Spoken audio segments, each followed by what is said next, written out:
Hi, I'm Joel Rudisell. I'm a friend of Pastor Jim Breland's, and I know that he has been working on a project here locally in our community called Share Jesus Without Fear.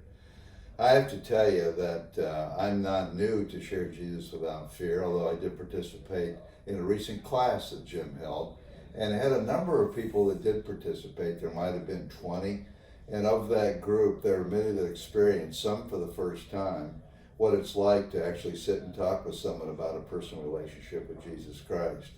In my case, I was in a Bible study shortly after I became a Christian. Now that's well over 20 years ago. It was 20 years ago, and started to learn about something called how to share your faith without an argument. So sat down, went through it with a group of guys, small group, 4 guys. And so I learned this method of sharing your faith without, it doesn't cause an argument, to share your faith without fear. Because the reality is, as we learned, is that people come to Christ not because of our persuasive words, what we have to say, or how convincing that we are, but it's all based upon God and the Holy Spirit. Because the Holy Spirit really does the convincing and the convicting. And so in my case, the very first time I learned this faith sharing method, I sat down in my office, and there was a friend that was there. I says, hey, I've been working on something. I'd like to share it with you. He sat down right across from me, and I took out, first I asked him some questions. I said, who's Jesus to you? If you died today, do you think there's heaven or hell? And he answered the question, yeah, I think there is. Well, if for some reason you died today, where do you think you'd go? He says, you know, Joel, I'm really not sure. I'd like to think I'd go to heaven.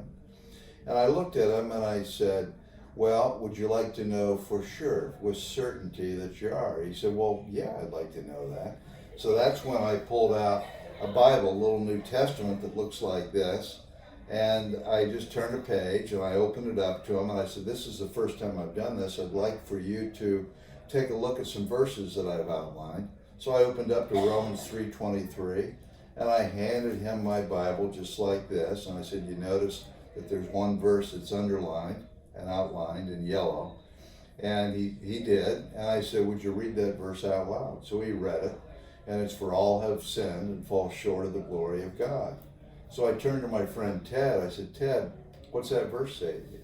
And Ted said, well, we're all sinners. He says, I'm a sinner. I said, great. I turned a page. I turned a page over to Romans 6:23. And so there we were, turning pages, and he's reading my Bible out loud, because remember that it's the Holy Spirit that does the convincing and the convicting.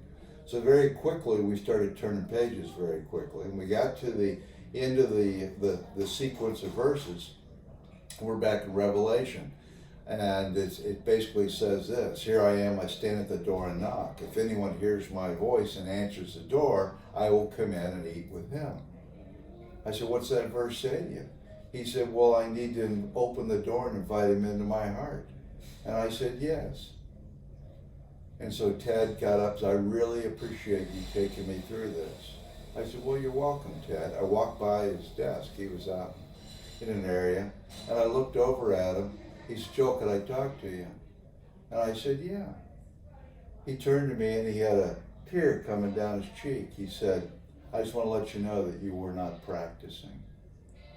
He said, I want to rededicate my life. I've known who Jesus is, who God is, my relationship, but I want to do that. So that's what I was able to learn in this class, how to share my faith since then. Had that opportunity with lots of people. You never know, you're going to run across someone who might have heard for 6 or 7 times about a relationship, and now you can sit without an argument and you can help them. I've done this with my wife. She came to Christ now over 20 years ago, and a number of people like that, some family members and others. And so I really encourage you, if you've never done so, to take a class, learn about this simple faith sharing method,